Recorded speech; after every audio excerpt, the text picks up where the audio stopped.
नारायणं नमस्कृत्यं नरं चैव नरोत्तमं देवीं सरस्वतीं व्यासं ततो जयमुदीरयेत्। यं ब्रह्मा वरुणेन्द्ररुद्रमरुतस्तुन्वन्ति दिव्यैस्तवैः वेदैः साङ्गपदाक्रमोपनिषदैर्गायन्ति यं सामगा। ध्यानावस्थिततद्गतेन मनसा पश्यन्ति यं योगिनो यस्यान्तं न विदुसुरासुरगणा। देवाय तस्मै नमः। मूकं करोति वाचालं पङ्गं लङ्घयते गिरिं यत्कृपातमहं वन्दे परमानन्दमाधवम्। गुरुर्ब्रह्मा गुरुर्विष्णु गुरुर्देवो महेश्वर गुरुर्साक्षात् परब्रह्म तस्मै श्रीगुरवे नमः।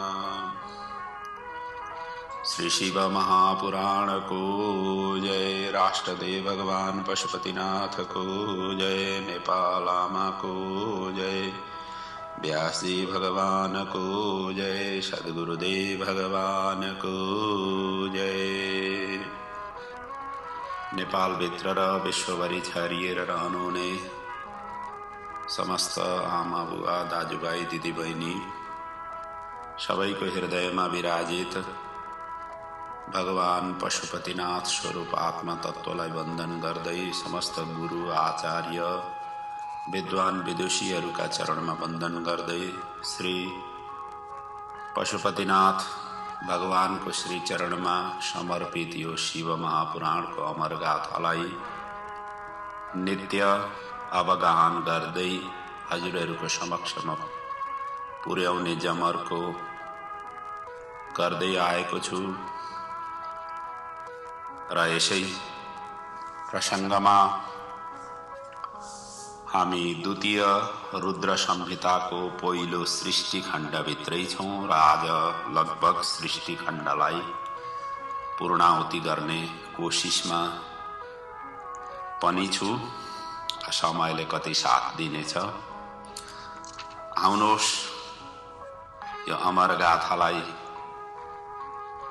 श्रवण गरी यस महामारीको विपद घडीमा हामी सबै अमर बन्न सकौं। भगवान श्री पशुपतिनाथले हामी सबैको कल्याण गरून्। यही मूलतः उद्देश्य र ध्येय राखी यो शिव महापुराणको गाथा अनवरत रूपले हजुरहरू समक्ष प्रस्तुत गरिरहेको छु। हिजोसम्मका प्रसङ्गहरूमा हामीले भगवान शिवजीलाई अर्थात् शिवलिङ्गलाई कसरी पूजा अर्चना गर्ने, के चीजहरू कसरी चढाउँदाखेरि, कति चढाउँदाखेरि के कस्ता फलहरू प्राप्ति हुन्छन्, कस्ता कामनाहरू राख्दाखेरि कस्तो किसिमले उपासना भगवान शिवजीको गर्नुपर्छ भन्ने आदि बृहत्तर ढङ्गले हामीले चिन्तन मनन गर्दै हिजोको प्रसङ्गलाई विराम लिएका थियौं। आज सृष्टि खण्डको 15औं अध्यायदेखि कथालाई अगाडि बढाउन गइरहेको छु र 15औं अध्याय र 16औं अध्यायमा सृष्टिको व्यापक विस्तारको वर्णन गरिएको छ। सूक्ष्म तत्त्वदेखि स्थूल तत्त्व पर्यन्तको यसमा वर्णन गरिएको छ। यी दुई अध्यायमा मूलतः ब्रह्माजीले भगवान शिवजीको कृपाद्वारा नै सम्पूर्ण चराचर स्थावर जङ्गम सहित ब्रह्माण्डको रचना गरेको प्रसङ्गलाई व्यापक ढङ्गले व्याख्या गरिएको छ। आउनुहोस् अब यिनै प्रसङ्गहरूबाट आजको कथालाई अगाडि बढाउँ। यहाँ नारदजी र ब्रह्माजीको संवाद भइरहेको छ। नारदजीले प्रश्न गर्नुहुन्छ, हे पिताजी, तपाईले शिवार्चन सम्बन्धी व्यापक प्रसङ्ग त रोचक ढङ्गले सम्झाउनु भयो। अब सृष्टि सम्बन्धी विषय पनि त्यसरी नै जान्ने मेरो इच्छा छ। अब कृपा गरी त्यो पनि श्रवण गराइदिनुहोस्। सृष्टिश्चैव प्रकारं च कथय त्वं विशेषतः। सृष्टिको प्रकारको बारेमा बताइदिनुहोस् भनेर सोधिसकेपछि ब्रह्माजी अगाडि सम्झाउने क्रममा नारदजीलाई बताउनुहुन्छ र यही प्रसंग सूतजी शौनक आदि ऋषिलाई नैमिषारण्य भित्र पनि यो कथा श्रवण गराइरहनु भएको छ। ब्रह्माजी भन्नुहुन्छ, हे पुत्र, तिमीले उत्तम प्रश्न सोध्यौ, तिमीलाई धन्यवाद छ। शिवजी अन्तर ध्यान भएपछि हामीले हंस वराह रूप धारण गरी ब्रह्माण्डको रक्षा गर्ने प्रण गर्यौं र त्यही अनुसारले कार्य पनि सम्हाल्न थाल्यौं। जुन दिन भगवान विष्णुले वराह रूप धारण गर्नुभयो त्यही दिनदेखि नै यो कल्पको नाम पनि वराह कल्प रहन गयो। तद्दिनम प्रतिकल्पसो कल्पो वराह संज्ञक। अहिले वराह कल्पमा हामी छौं र जुन दिन भगवान विष्णुले यो वराह रूप धारण गरेर त्यो शिवजीको छोर पत्ता लगाउनलाई लाग्नु भएको थियो, त्यसै दिनदेखि नै यो वराह कल्प प्रारम्भ भएको हो। यता सृष्टिको विस्तार गर्ने अभिभारा दिएर भगवान भोलेनाथ कैलाश र विष्णु भगवान वैकुण्ठमा रहन थाल्नुभयो। अनि उहाँहरूले चाहिँ मलाई सहायता दिने वचन पनि प्रदान गर्नुभयो र मैले पनि पूर्व सृष्टि गरेको अनुसार त्यही अनुसारले नि मैले आफूले चिन्तन गर्दै हातमा पहिले जल लिए, संकल्प गरे कि म अब सृष्टिको विस्तार गर्नेछु भनेर। पूर्वम सृष्टिम जलम यच्च तत्राञ्जलि उदाक्षिपत। मैले जल लिए हातमा र त्यही जलमा भगवान विष्णु अण्ड रूपले 24 तत्व सहित प्रवेश गर्नुभयो। त्यसैले उहाँको नाम महाविराट महाविष्णुले प्रसिद्ध हुन पुग्यो। अतो अण्ड अभवत् तत्र 24 संज्ञकम विराड रूप मद्भूत विप्रः जल रूप अपश्यतः। र त्यही अण्ड अचेतन अवस्थामा थियो। मैले शिवजीको ध्यान गरी विष्णुलाई प्रार्थना गरे, अण्डम चैतन्यमावह भनेर यसरी प्रार्थना गरे। त्यसपछि भगवान विष्णु सहस्र रूप धारण गरी चैतन्य बनेर त्यसमा प्रवेश गर्नुभयो। हेर्नुहोस् है, सृष्टिको प्रारम्भिक अवस्थामा कसरी ब्रह्माजीले सृष्टि गरिरहनु भएको छ त्यसैको हामी चिन्तन गर्दैछौं। अनि त्यसरी प्रवेश गरिसकेपछि कस्तो हो भन्नुहुन्छ भनेदेखि त्यही स्वरूपलाई वेदले कसरी व्याख्या गरेको छ भनेदेखि सहस्र शीर्षः पुरुषः सहस्राक्ष सहस्रपाद सभूमि सर्वतः स्पृक्त्वा तदण्डम व्याप्तमो नीतिः। र यसरी सहस्र रूप धारण गरेर त्यसरी प्रविष्ट गरिसकेपछि यो अण्ड समस्त खगोल भूगोलको स्वरूपमा विस्तारित भयो। जुन पाताल लोकदेखि लिएर सप्तलोक पर्यन्त थियो। कैलाश र वैकुण्ठ यो भन्दा माथि भएकाले ब्रह्माण्डको प्रलय हुँदा यी दुवै लोक यथावत रहन्छन्। व्यापक ब्रह्माण्डको सृष्टि भएको देखेर म अत्यन्त प्रसन्न भएँ। अनि मैले सृष्टिको विस्तार प्रारम्भ गर्न थालेँ भनेर नारदजीलाई सम्झाइराख्नु भएको छ। र ब्रह्माजी अगाडि भन्नुहुन्छ, सर्वप्रथम त मैले 10 प्रकारको सृष्टि व्यापक ब्रह्माण्ड प्राप्त भएपछि प्रारम्भ गरेँ, जसलाई संक्षेपमा भन्नु पर्दाखेरि 3 प्रकारको भित्र समेट्न सकिन्छ, जसमा चाहिँ प्राकृत सृष्टि, वैकृत सृष्टि र उभयात्मक सृष्टि।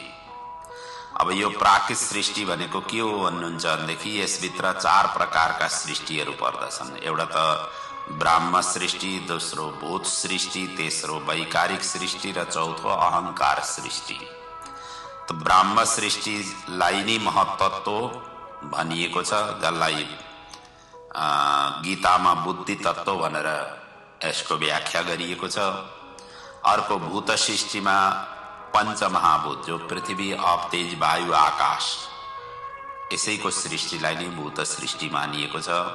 तेस्रो वैकारिक सृष्टि, यसमा 11 इन्द्रियहरू पर्छन्, जसमा 5 कर्मेन्द्रिय, 5 ज्ञानेन्द्रिय र एउटा मन। अनि चौथो अहंकार सृष्टि, यसमा सत्व, रज, तम ये 3टा अहंकार पर्छन्, सात्विक अहंकार, राजसी अहंकार र तामसिक अहंकार। र दोस्रो प्रकारको जुन सृष्टि थियो वैकृत सृष्टि, यसभित्र चाहिँ 5 प्रकारका सृष्टिहरू पर्छन्, जसमा चाहिँ मुख्य सृष्टिमा यसमा 5 अविद्या तामिश्र, अन्धतामिश्र, तम, मोह, महामोह पर्दछन्। अविद्या पञ्चकस्ताता बुद्धिर्पूर्वस तपो मम, तपो तमः। अनि दोस्रोमा तिर्यक सृष्टि, यसमा पशु पक्षीहरू पर्दछन्। वायु झैं तेर्छो उड्ने या हिँड्ने हुनाले यिनीहरूलाई तिर्यक सृष्टि भनेको हो। तेर्छो जन्मिने भएको हुनाले। अनि तेस्रोमा भयो ऊर्ध्व स्रोत सृष्टि, जसलाई चाहिँ देवताको सृष्टि भनिन्छ। ऊर्ध्व भनेको माथि, ऊर्ध्वलोकमा बस्ने, उहाँहरूको सृष्टि हुने भएको हुनाले यसलाई ऊर्ध्व स्रोत अर्थात देव सृष्टि भनेर व्याख्या गरिएको छ। तेस्रो चौथोमा अर्वाक स्रोत, अर्वाक भनेको तल, जसलाई चाहिँ मानव सभ्यताको विकास, मानव सृष्टिभित्र, मानव सृष्टि लाई नै अर्वाक स्रोत सृष्टि मानिएको छ। यसमा पृथ्वीलोकमा बस्ने सबै मनुष्यहरू पर्दछन्। र पाँचौं हो अनुग्रह सृष्टि। अब यसमा चाहिँ सिद्धि, शान्ति, विपर्यय, तुष्टि आदिहरूको सृष्टि विस्तार नै मूलतः अनुग्रह सृष्टि भित्र पर्दछन्। अनि तेस्रो प्रकारको जुन सृष्टि हो प्राकृत, वैकृत र उभयात्मक, भित्रमा उभयात्मक जुन सृष्टि हो यो तेस्रो प्रकारको सृष्टि। यो एक प्रकारकै छ, जसलाई कौमार सृष्टि या सनकादि सृष्टि पनि भनिन्छ।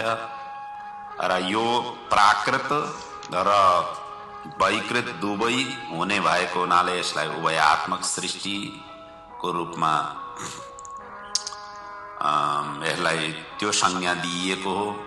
र यी 5 उभयात्मक सृष्टि 5 जना छन्, जो कौमारहरू छन् 5 जना छन्, सदैव 5 वर्षका रहन्छन् र महावैराग्य युक्त छन्।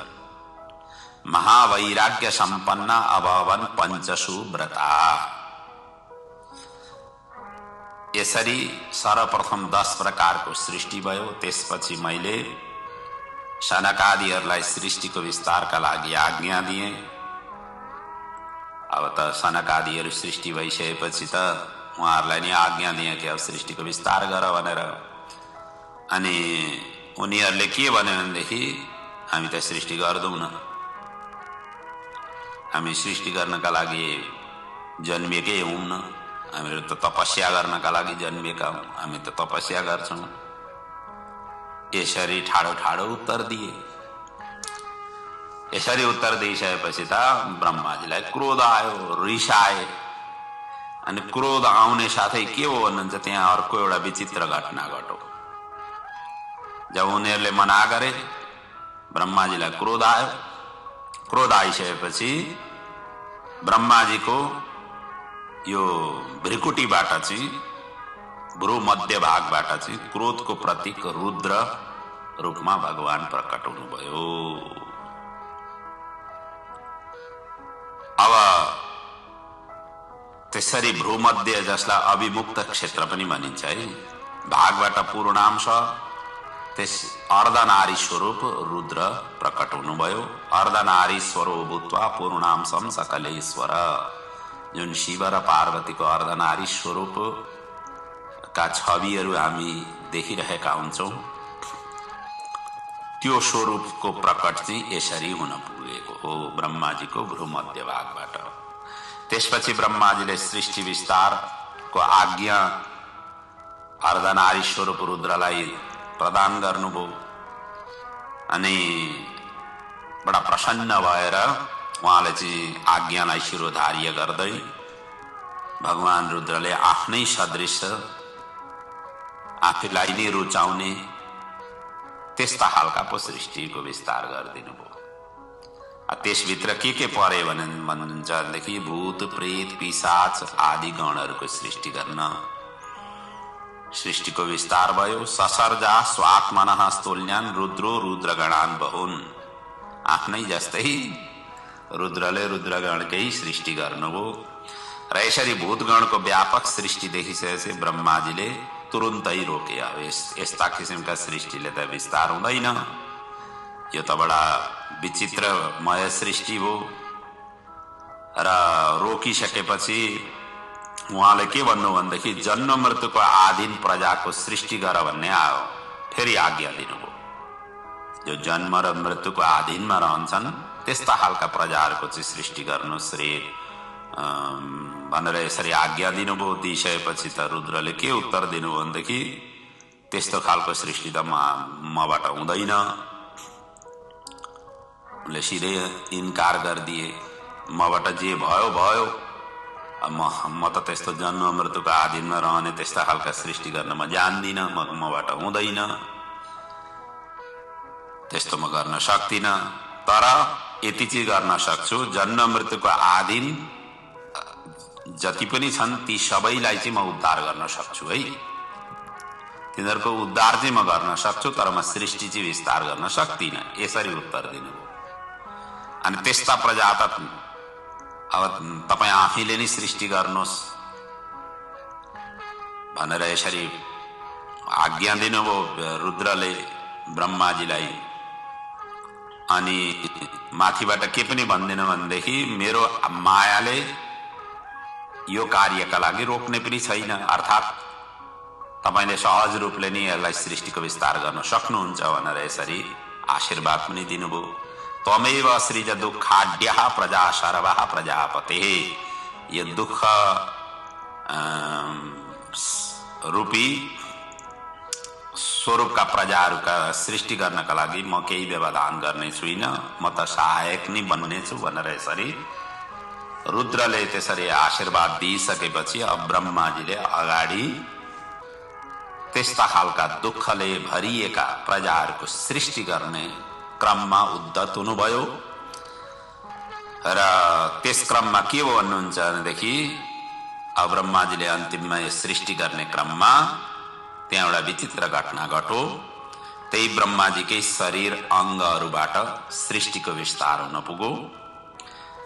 र अब त सृष्टिलाई विस्तार नमानेपछि आफ्नै शरीरबाट सबैभन्दा पहिले त 10 ऋषि प्रकट गरे, जसका नामहरू मरीचि, अत्रि, अंगिरसो, पुलस्त्य, पुलह, क्रतुः, भृगु, वशिष्ठो, दक्षश्च, दशमस्तत्र नारद। अब यी कहाँ कुन कुन अंगबाट ब्रह्माजीको अंगबाट सृष्टि भए भन्ने कुरोमा पनि यहाँ व्याख्या गरिएको छ। ब्रह्माजी भन्दै जाँदै हुनुहुन्छ नारदजीलाई, मेरो मनबाट मरीचि उत्पन्न हुन पुगे, नेत्रबाट अत्रि, हृदयबाट भृगु, शिरबाट अंगिरा, व्यान वायुबाट पुलह, उदान वायुबाट पुलस्त्य, समान वायुबाट वशिष्ठ, अपमान वायुबाट क्रतु, प्राण वायुबाट दक्ष, काखबाट नारद, छायाबाट कर्दम र संकल्पबाट धर्मको प्रकट हुन पुग्यो। यसरी सृष्टिको विस्तार भयो। अनि त्यसपछि त मेरै शरीरबाटै अब अन्य चिजहरू पनि सृष्टिका विस्तार हुन पुगे। अब ती अरू चाहिँ के कहाँ कहाँ कसरी उत्पन्न हुन पुगे, अब त्यो पनि सम्झाउँदै हुनुहुन्छ नारदजीलाई। र मेरै शरीरकै अवयवबाट सम्पूर्ण सुर असुरहरूको सृष्टि हुन पुग्यो, जसको वर्णन यसरी गरिएको छ।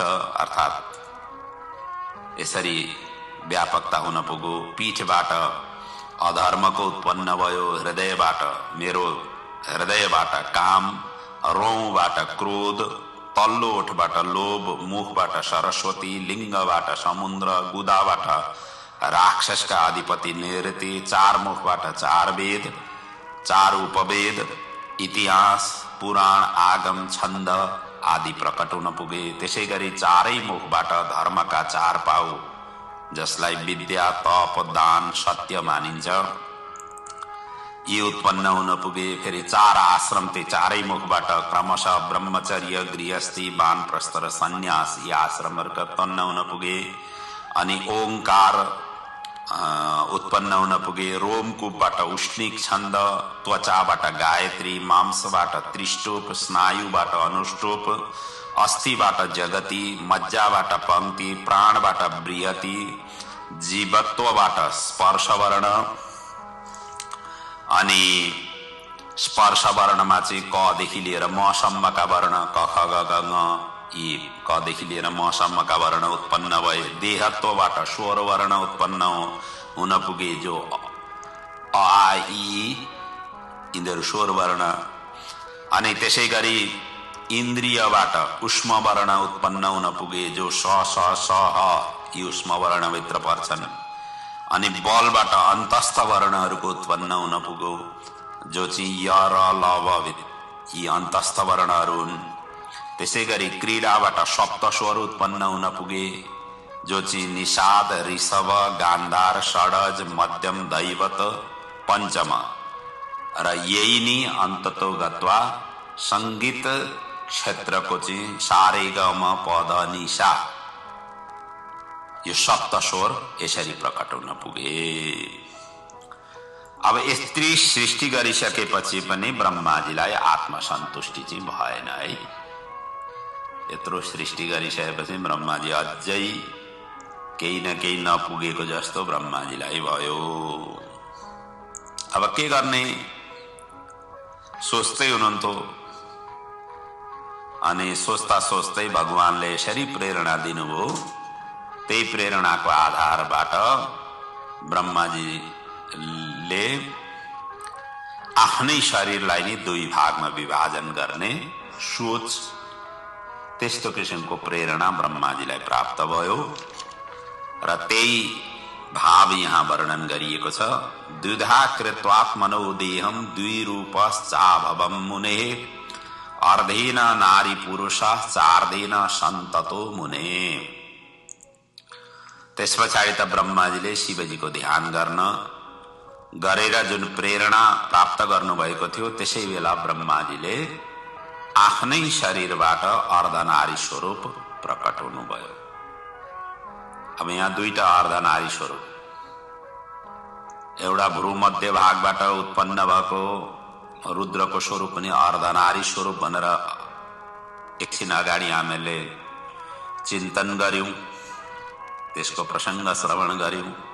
यहाँ अब ब्रह्माजीको पनि शरीरबाट दुईटा अर्धनारी स्वरूपका रूपमा उहाँ प्रकट हुनु। अब त पहिलेको चाहिँ अर्धनारी स्वरूपमै रह्यो। अब यो जुन अर्धनारी स्वरूप अहिलेको जुन प्रकट भएको जुन अर्धनारी स्वरूप थियो, त्यो अर्धनारी स्वरूप चाहिँ अलग अलग हुन पुग्यो। त्यो एट्याचमेन्ट भएन, डिएट्याच भयो। र जो पुरुषाकार थियो त्यो चाहिँ अगाडि गएर स्वयम्भू मनुको नामबाट प्रसिद्ध हुन पुग्यो। नाम उनको पुरुषको चाहिँ नाम स्वयम्भू हुन पुग्यो। र स्त्रीको आकार जुन थियो त्यो चाहिँ शतरूपा नामले त्रिलोकमा व्यापक, अर्थात् यी दुईटा नामले प्रसिद्ध हुन पुगे। र त्यसैको वर्णन यहाँ यसरी गरिएको छ। स्वयम्भुवो मनुस्तत्र पुरुष परसाधनम शतरूपा विधानारी योगिनी सा तपस्विनी।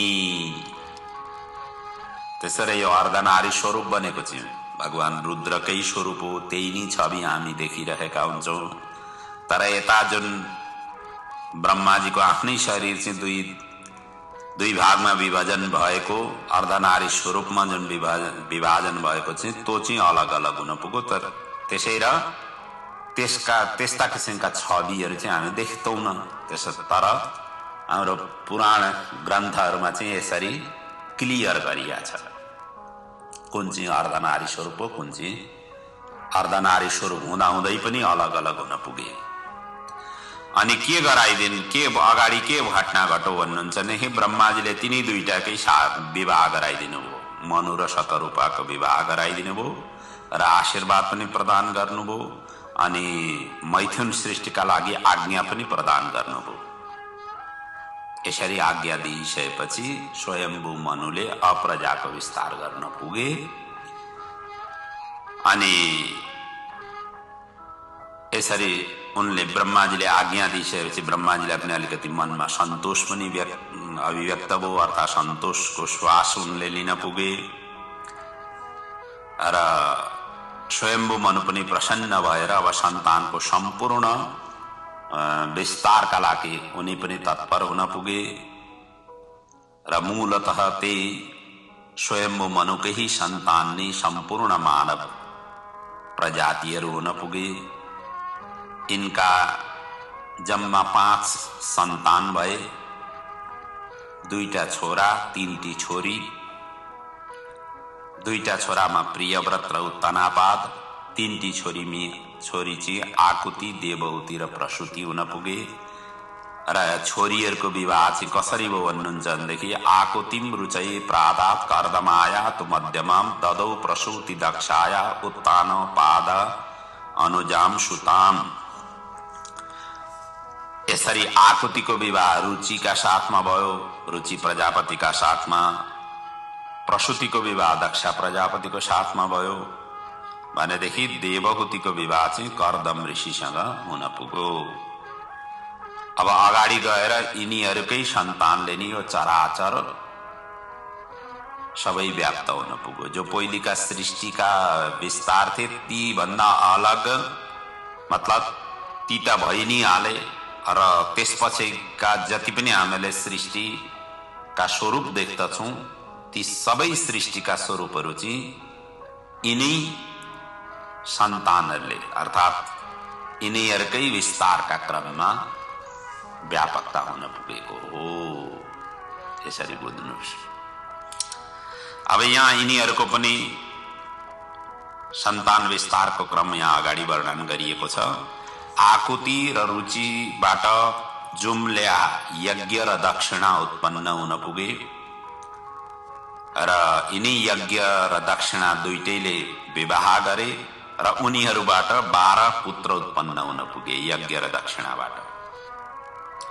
त्यसरी यज्ञ गरिसकेपछि दक्षिणा विहीनको यज्ञ गर्दाखेरि अपूर्ण मानिन्छ। सत्कर्म गरिसकेपछि जति पनि सत्कर्महरू छन् ती सबै यज्ञ स्वरूप हुन्। भगवानले गीतामा त भन्नुभएको छ यज्ञानाम जप यज्ञोस्मि, यज्ञहरूमा सबैभन्दा श्रेष्ठ चाहिँ म जप यज्ञ हुँ। त्यसरी सबै किसिमका सत्कार्यहरू सबै यज्ञभित्रै पर्दछन्। सत्कार्य गरिसकेपछि दान दक्षिणा आफ्नो यथाशक्ति गर्नुपर्छ र गर्न सकिएन या गरिएन भनेदेखि त्यो यज्ञको जुन पुण्य छ त्यो पुण्य चाहिँ कहाँ जान्छ भन्दाखेरि बलि राजाको पेटमा जान्छ। यो चाहिँ देवी भागवतमा उल्लेख गरिएको छ है। देवी भागवतको किताब पल्टाएर हेर्नु हो भनेदेखि दक्षिणा विहीनका जति पनि यज्ञहरू छन् ती सबै पुण्यहरू कर्तामा नगएर सीधा बलि राजाको पेटमा जान्छन्। अर्थात् त्यसमा ती सबै पुण्य कर्महरू निष्क्रिय भएर जान्छन्। त्यसैले भरिसक्कै यज्ञ गर्दै नगर्नु, गरिसकेपछि दान दक्षिणा यथा योग्य गर्नु शास्त्रले विहित गरिएको छ है।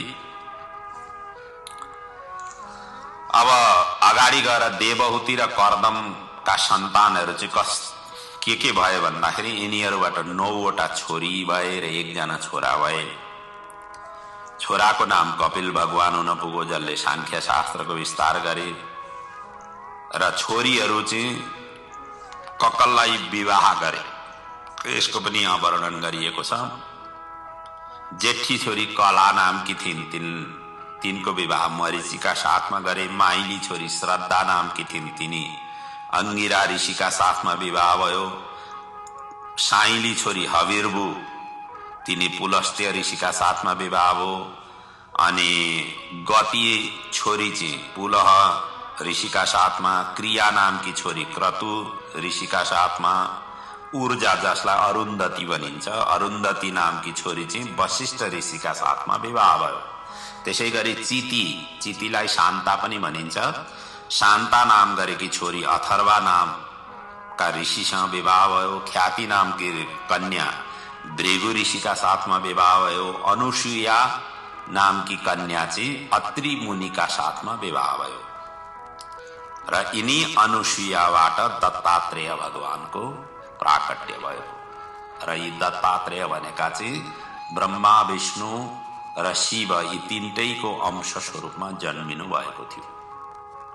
दत्तात्रेय भगवानको अलग्गै इतिहास छ।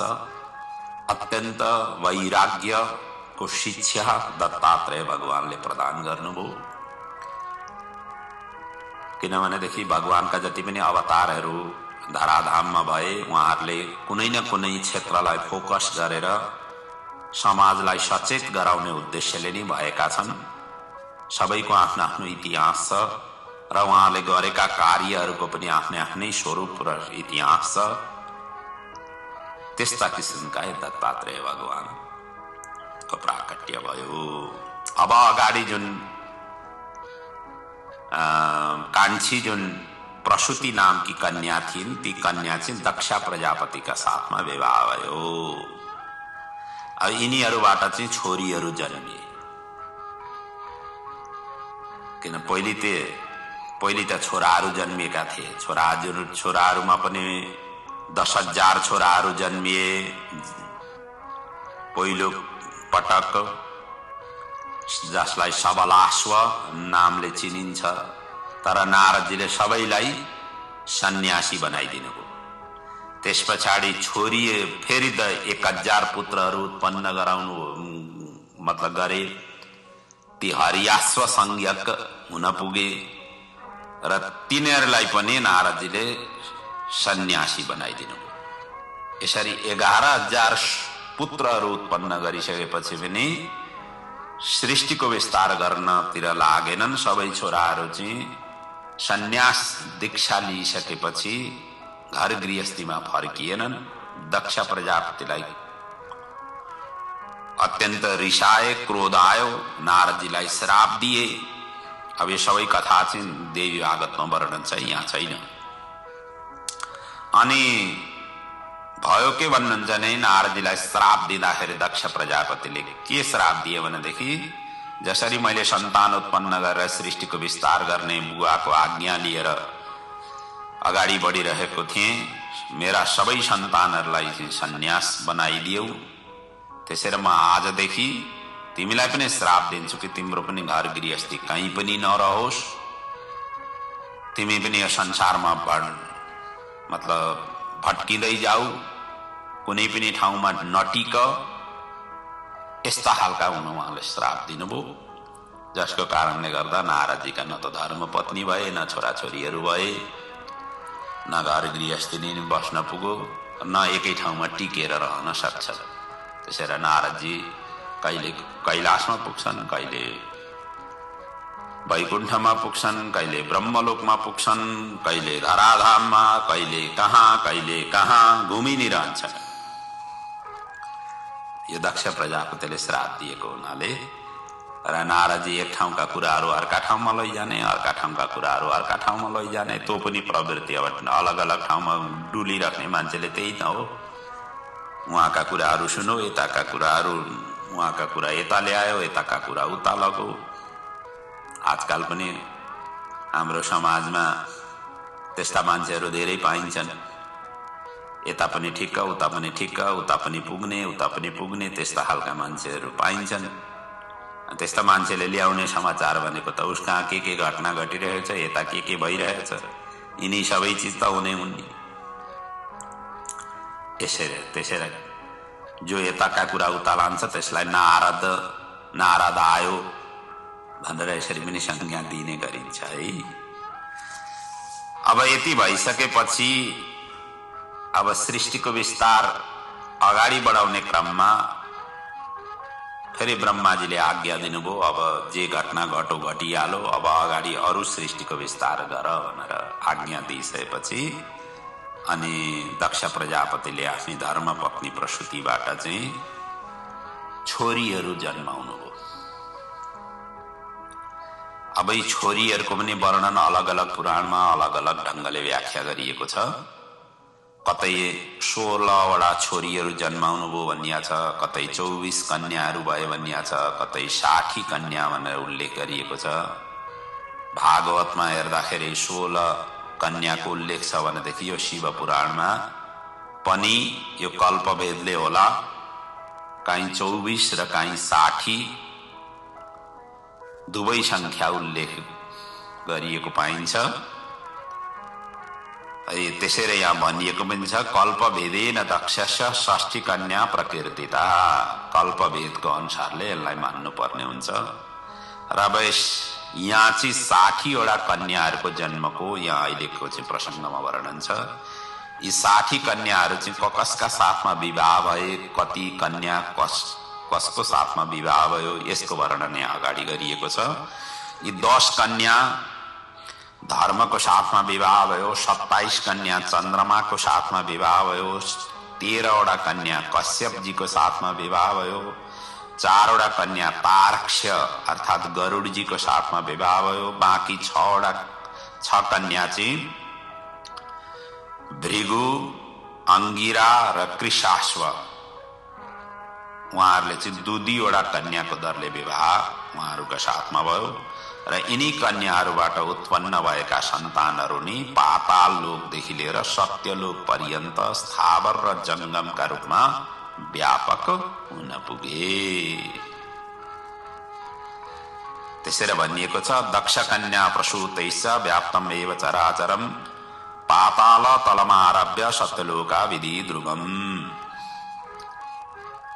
यसरी यो वर्णन भयो र साक्षात शिवजीको शक्ति र नित्य संयोजिका शिवजीको आज्ञालाई शिरोधार्य गर्दै दक्ष प्रजापतिको घरमा जन्म लिइन् र शिवजीसँगै विवाह गर्न पुगिन् र यिनको जन्म तपस्याका लागि भएको थियो। तपोथ निर्मिताम पूर्वम शम्भुना सर्वविष्णुना।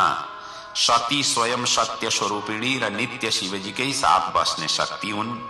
यी तीनै शक्ति हुन् जसले आफ्नो देह पिताजीको यज्ञमा छोडेर पर्वतकी पुत्री पार्वतीका रूपमा जन्म लिन पुगिन् र तपस्या गरी शिवजीलाई नि प्राप्त गर्न पुगिन्। पुनश्च पार्वती जाता देव प्रार्थनाया शिवः तपः कृत्वा सुविपुलम पुनः शिव उपागता।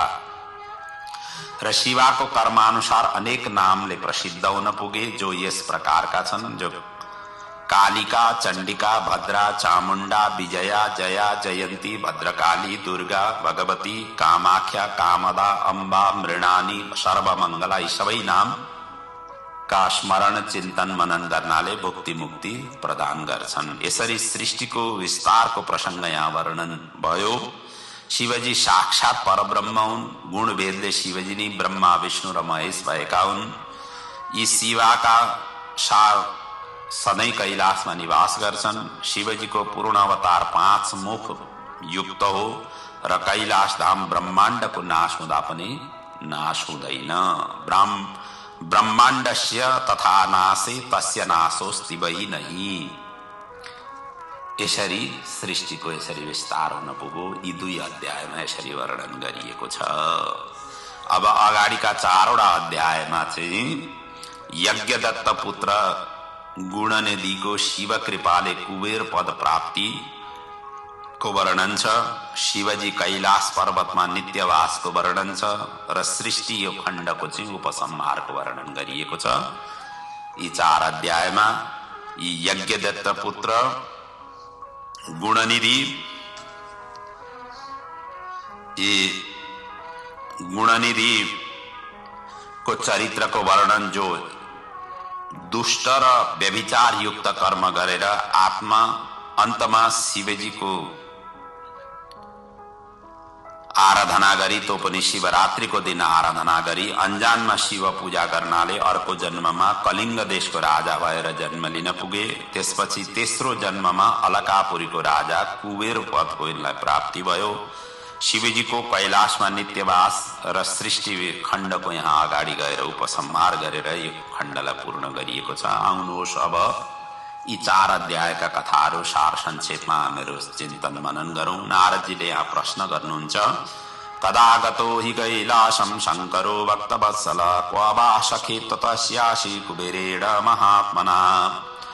मलाई शिवजीले कैलाशमा गएर नित्यवास गर्न थालेको, कुबेरसँगको मित्रता कसरी हुन पुग्यो आदि अद्भुत चरित्रहरूलाई मलाई श्रवण गराउनुहोस् भनेर प्रश्न गरिसकेपछि ब्रह्माजी अगाडि उत्तर दिँदै भन्नुहुन्छ, आसीत काम्पिल्य नगरे सोमयाजी कुलोद्भव दीक्षितो यज्ञदत्ताख्यो यज्ञ विद्या विशारद। यो काम्पिल्य नगरमा वेद वेदांगका ज्ञाता राजाहरूद्वारा सम्मानित यशस्वी दीक्षित यज्ञदत्त ब्राह्मण बस्दथे। यज्ञदत्त ब्राह्मण का एक गुणनिधि नामको एउटा मात्र पुत्र थियो। 8 वर्षमा उनले यज्ञोपवीत संस्कार गरे, वेदाध्ययन गर्न यिनलाई पठाइयो। तर दैव योगले भनौं या बालक क्रमशः नराम्रो कुलतमा आकर्षित हुँदै गयो। फलस्वरूप के हुन पुग्यो भनेदेखि शास्त्र अध्ययनहरूलाई त किनारा लगाउँदै अब जुवा तास पाखण्ड उद्दण्ड मचाउँदै नट र भाण्डहरूसँग चाहिँ संगत बढाउँदै अगाडि बढ्यो। यी सबै कुकृत्य कुलत आमालाई थाहा थियो, बुबा चाहिँ अनभिज्ञ थिए है। धेरै जसो छोराछोरीहरूको चरित्रको बारेमा बुवालाई भन्दा आमालाई धेरै थाहा हुन्छ। अब यहाँ पनि त्यही भयो, आमालाई चाहिँ धेरै थाहा थियो, बुवालाई त थाहा थिएन।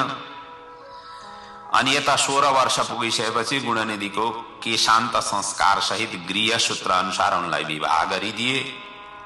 तर कुलतबाट फर्किनको साटो झन्झन फस्दै गयो। आमा प्रत्येक दिन सम्झाउँथिन्, सम्झाउँदै ऊ थाकिसकेकी थिइन्। बुवाले थाहा पाउनुभयो भनेदेखि यो सबै अनर्थ हुन्छ भनेर बार बार सम्झाउँथिन्।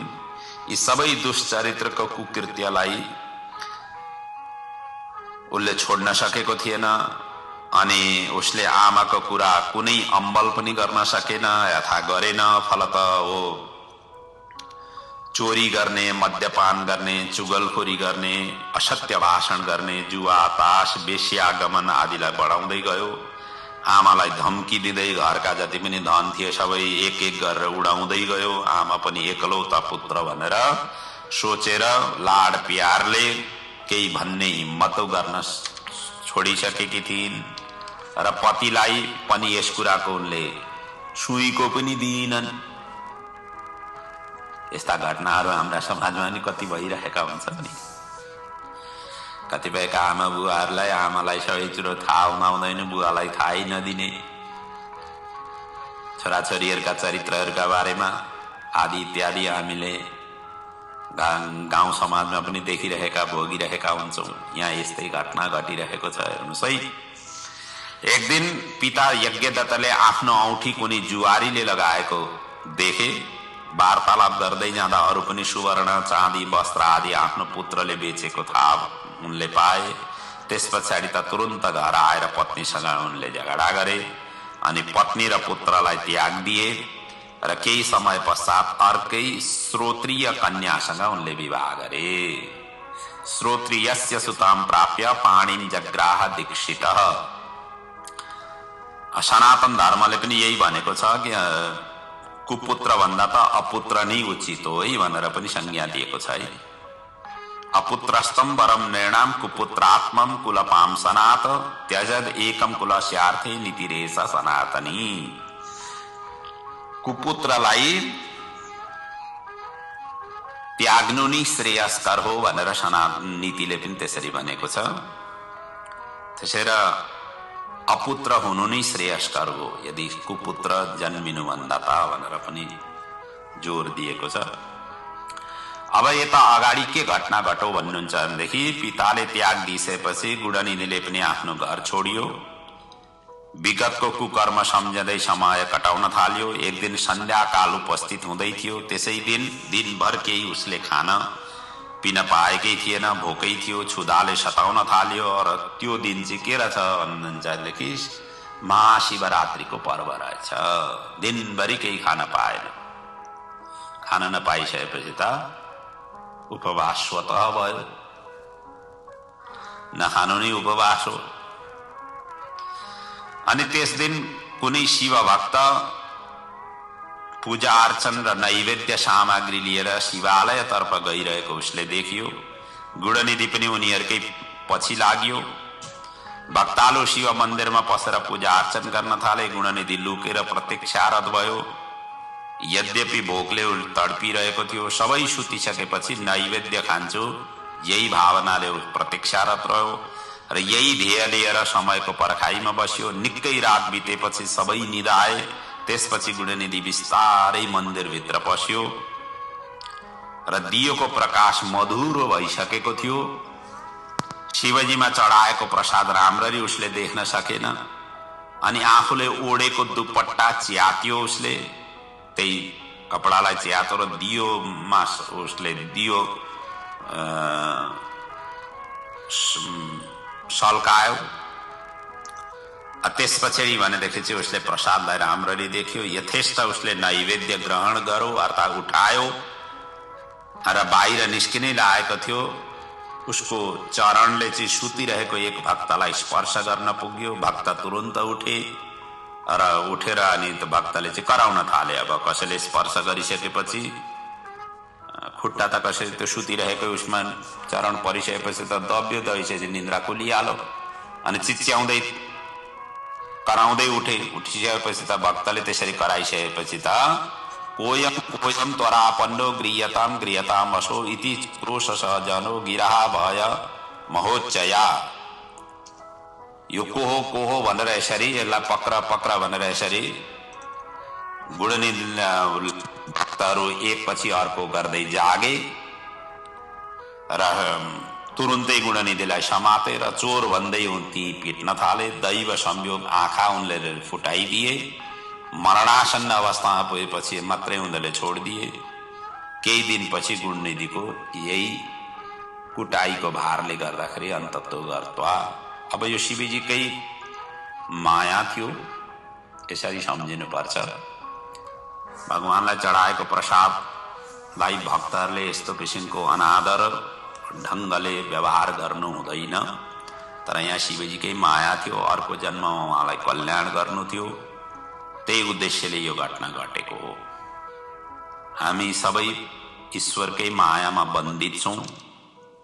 उहाँले जस्तो चाहनुहुन्छ त्यही अनुसारले हामी आफ्नो जीवनयापन गरिरहेका हुन्छौँ। हामीले जस्तो सोच्छौँ त्यस्तो किसिमको संसार हुन सक्दैन। प्रभुले जस्तो सोच्नुहुन्छ त्यही अनुसारकै हिसाबमा चल्न सकियो भनेदेखि व्यक्ति सफलता हासिल गर्न सक्छ। त्यसैले हामीले मनमा सोचेका, कल्पना गरेका, हामीले बनाएका रोड म्यापमा भगवानको कृपा हुन्छ नि भन्ने पनि हुँदैन। त्यसरी नै बुझ्नु पर्ने हुन्छ यस क्रममा चाहिँ। र यही कुटाई पिटाईको कारणले गर्दा केही समय पश्चात अन्तिममा गुणनिधिको देह पूर्ण हुन पुग्यो र प्राणान्त भइसकेपछि यमदूत र शिवदूत उसलाई लिनका लागि उहाँ आए र दुवैतिरका दूतहरूले पाप पुण्यका उहाँ विचार गरे। अन्तमा शिवदूतले भने कि यो पापी हुँदाहुँदै पनि शिवरात्रिको दिन निराहार यसले व्रत गरियो, कीर्तन सुनियो, लुकेरै बसिरहेको थियो। भगवान शिवजीको पूजा भइरहेको थियो, कीर्तन भइरहेको थियो, त्यो पनि सुन्यो। शिव नैवेद्य ग्रहण गरियो, ज्योत यसले जगायो आफ्नै कपडा च्यातेर। यी सबै पुण्य कर्मले उसका सबै पाप खरानी भए। त्यसैले यो शिवलोकको अधिकारी भएको भन्दै शिवदूतहरूले गुणनिधिलाई कैलाशमा लिएर गए र शिवको सान्निध्य सेवा लाभ पाएर गुणनिधि कृतकृत्य भयो र सानन्द जीवन शिवमय भएर उसले व्यतीत गर्न थाल्यो। र त्यही गुणनिधि नै अर्को जन्ममा कलिंग देशको राजा अरिन्दमको सुपुत्र दम नामले प्रसिद्ध हुन पुग्यो। अर्थात दम भएर यसले जन्म लियो र पिताको शेषपछि राज्यभार सम्हाल्दै पूर्व जन्मको प्रतापले सर्वत्र उसले शिवालय स्थापना गर्यो आफ्नो देशमा र दीप दानको लागि उसले प्रचार गर्यो। शिव कृपाले उसको यश कीर्ति फैलिँदै गयो र दीप दानको महिमाले स्वयं दीप शिखा स्वरूप अलकाधिपति कुबेर भएर अर्को जन्ममा यसले जन्म लिन पुग्यो। सदीप वासना योगात बहुन दीपात प्रदीप्य अलकायः परिरभूत रत्नदीप शिखाश्रय। अब यहाँ नारदजीले गुणनिधि कसरी कुबेर पद प्राप्त गरो भनेर यसरी फेरि प्रश्न गरे। प्रश्न गरिसकेपछि ब्रह्माजी भन्नुहुन्छ, मेघवाहन कल्पको समयमा काशी नगरमा गुणनिधिले कठोर तपस्या गरी अलकाधिपति कुबेर पदवी प्राप्त गरेको हो। 10,000 वर्ष यसले यसमा त्यहाँ गएर तपस्या गरेको थियो। शरीरमा केवल त्वचा, छाला र हड्डी मात्र अवशेष रहेको थियो। त्यस अवस्थामा तावत तताप स तपत्व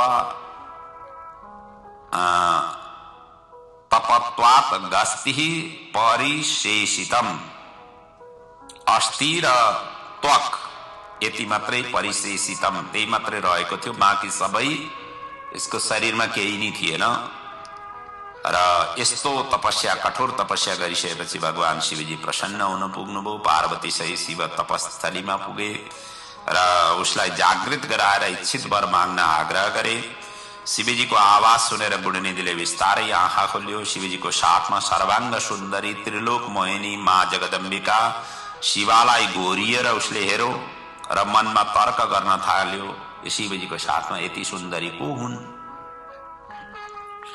शम्भो समीपे कायोषिर एषा सर्वाङ्ग सुन्दरी अनया किम तपस्तप्तम ममापि तपसोधिकम। म भन्दा पनि ज्यादा तपस्या इनले के गरेकी थिइन् र यस्तो अत्यन्त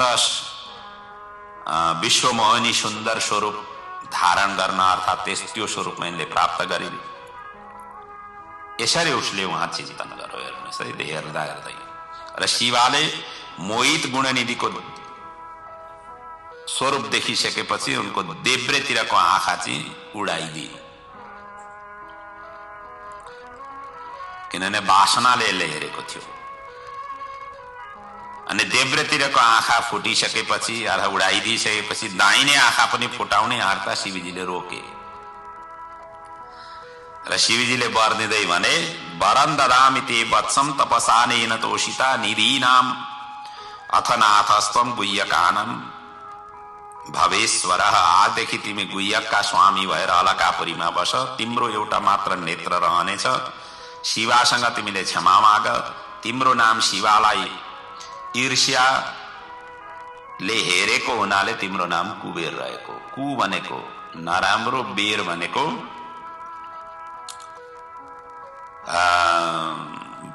मतलब वैमनस्यता। तिम्रो दृष्टि पार्वती प्रति कुबेर भावनाले हेरेको हुनाले कुबेरो भव नामना त्वं मम रूपेर्ष्ययाः सुतः। तिम्रो नाम चाहिँ कुबेर आजदेखि रहनेछ। यसरी नामाकरण हुन पुग्यो र यसरी पार्वतीले दण्ड दिए पनि शिवजीको कृपाले गर्दाखेरि अलका अधिपतिका रूपमा नियुक्त गरी उनसँग मित्रता गरे। यस्तो किसिमको वर्णन छ है अलकाधिपति कुबेरको। र कुबेरको एउटा आँखा छैन, एउटै मात्रै आँखा। कुबेर धना सम्पत्तिको मालिक मानिन्छ कुबेरलाई। राजा समाजमा यसो हेर्ने हुँदाखेरि जोसँग धन सम्पत्ति अत्याधिक मात्रामा छ, लगभग उनीहरूको चरित्र पनि एउटा आँखा फुटेको जस्तै देख्न र भोग मतलब सुन्न त्यस्तो किसिमको देख्न सकिन्छ। किनकि धन सम्पत्ति प्राप्त भइसकेपछि व्यक्तिलाई धनमद आउँछ। अनि धनमदले के गराउँछ भनेदेखि आँखा फुटेको जस्तै व्यवहार गराइदिन्छ। समाजलाई समान रूपले व्यवहार गर्न पुग्दैन। समाजलाई वो अलग ढंगले हेर्छ। धन सम्पत्तिले चूर भएको व्यक्ति त्यस्तो किसिमको व्यवहार र आचरण समाजलाई गर्छ। जबकि धन सम्पत्ति प्राप्त भइसकेपछि त सबै समाजलाई समान व्यवहारले हेर्नुपर्ने हो, तर त्यस्तो व्यवहारमा देखिँदैन, गर्दैनन्। त्यसैले धनमद भएका व्यक्तिहरू सबै अन्य प्रजाहरूका आँखामा कुबेरकै रूपमै देखिन्छन्। त्यस्तो ढंगले हेर्नुपर्ने हुन्छ। त्यसैले धनमद एक प्रकारको मद हो। त्यो मदले चाहिँ व्यक्तिलाई पतनतिर गराउँछ। त्यसरी धन आइसकेपछि मद नआओस्, धनमै रहोस्, मदमा नजाओस्। मदमा गयो भनेदेखि व्यक्ति पतन हुन्छ। त्यसैले धन आइसकेपछि धनलाई सदुपयोग गर्नुपर्छ, दुरुपयोग गर्नु हुँदैन। मद आइसकेपछि दुरुपयोगतिर ज्यादा त्यो धन आकर्षित हुन पुग्छ। र त्यस पछाडि भगवान शिवजीको नित्य कैलाशमा वासको प्रसङ्गको वर्णन गरिएको छ। कैलाश धाम अलकापुरीसँगै छ। कुबेरको तपस्याले प्रसन्न भएर शिवजीको अंश रुद्र स्वरूप कैलाशमा नित्यवास हुन थाल्यो। कैलाशमा नित्यवास गर्नुभन्दा पहिले शिवजीले आफ्नो डम्बरू बजाए, जसको ध्वनि त्रिलोकमा गुन्जित हुन पुग्यो र ब्रह्मा विष्णु देवता आगम निगम सबै मूर्तिमान भएर उहाँ उपस्थित हुन पुगे। तत्श्रुत्वा विष्णु ब्रह्माद्यः सुराश्च मुनयस्तथा आगमा निगमा मूर्तः सिद्ध तत्र वै। त्यसरी डम्बरूको नाच सुनेर सबै मूर्ति रूपमा उहाँ कैलाशमा पुगे, जसमा सिद्धगण, सुरगण, असुरगण, गणेश्वरगण, केकराक्ष आदि र कुण्डिबाह, शुभ पर्वत, कालक, महाकालक, अग्निक आदि, त्यसै गरी अणिमा, महिमा, अष्टसिद्धि, नवनिधि मूर्तिमान स्वरूपमा त्यहाँ उपस्थित भए। कुबेरको पनि सपरिवार उहाँ उपस्थित भए। शिवजी तथा शिवगण उहाँलाई स्वागत गरे। शिवाज्ञा पाएर विश्वकर्माले पनि शीघ्र भव्य भवनहरू निर्माण गरे। विश्वकर्मा ततो गत्वा तत्र नाना विधान मुने र शुभ मुहूर्तमा शिवजीको परिवार एवं परिकर सहित विश्वकर्मा निर्मित भव्य महलमा प्रवेश गरे। मुनिजन र सिद्धजनले भक्तिभावपूर्वक शिवजीको अभिषेक गरे। आकाशबाट पुष्पवृष्टि भयो। अप्सरा नाचगानमा तल्लीन भए। जय र नमः शब्दको सर्वत्र फैलिन पुग्यो। जय शब्द, नमः शब्द तत्रासीन सर्व संस्कृत। र उपस्थित सबैले शिवजीलाई स्तुति, वन्दना, पूजा अर्चन, प्रणाम आदि गरे। शिवजीले पनि सबैको सत्कार स्वीकार गर्दै यथा योग्य वर एवं आशीर्वाद दिँदै विदा गरे। सबै अति प्रसन्न मुद्रामा विदाई लिँदै स्वस्थान स्वस्थेत्रमा अन्तिममा गए। र सबैलाई विदाई गरिसकेपछि शिवजीले आफ्ना गण परिकरका साथमा कैलाश पर्वतमा विहार गरे। कहिले ध्यान अवस्थामा, कहिले निधिध्यास सन अवस्थामा, कहिले चिन्तन अवस्थामा, कहिले मनन, कहिले योगासन, कहिले भ्रमण गर्दै आत्मामा आत्मतत्वको एकाकार गर्न थाले। यसरी नै शिवजीले कैलाशमा लामो कालखण्ड व्यतीत गरे। कालान्तरमा शिवजीको नित्य संयोगिका शक्तिले दक्ष प्रजापतिको घरमा सती नामले अवतार लिइन्। वार्धक्य अवस्थामा प्राप्त भएपछि शिवजीसँगै विवाह गरिन्। त्यसपछि शिव शिवा नित्य सानन्द कैलाशमा रहन थाले। यिनै प्रसङ्गहरूको यहाँ संक्षेपमा वर्णन गर्दै यो रुद्र संहिताको 5 खण्ड मध्येको यो पहिलो खण्ड सृष्टि खण्डको कथालाई यहाँ विराम दिइएको छ। यसको भक्ति भावपूर्वक पठन पाठन श्रवण मनन चिन्तन गर्नाले संसारमा रहन्जेल त सुख र आनन्द प्राप्ति हुन्छ नै, र अन्तिममा मोक्ष पनि प्राप्ति हुन्छ, शिव सायुज्यता प्राप्ति हुन्छ।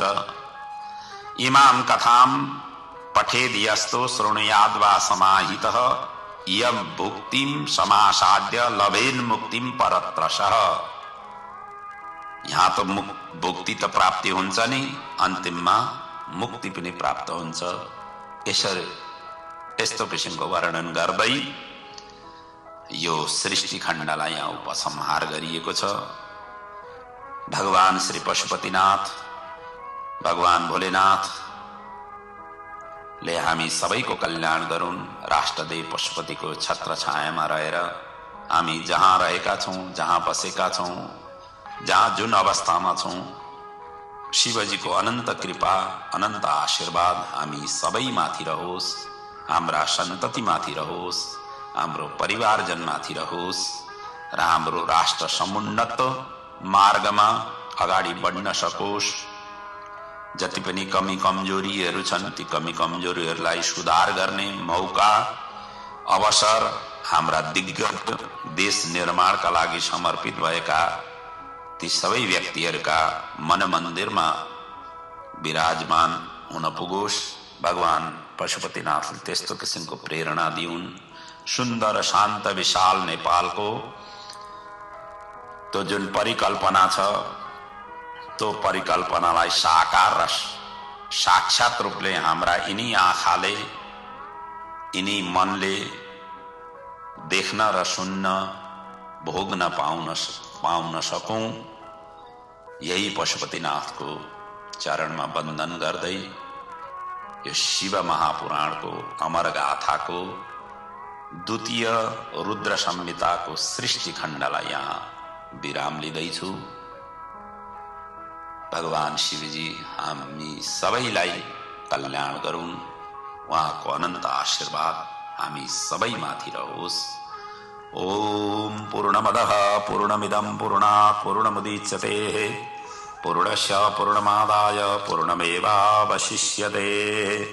ओम शान्तिः शान्तिः शान्तिः। ओम।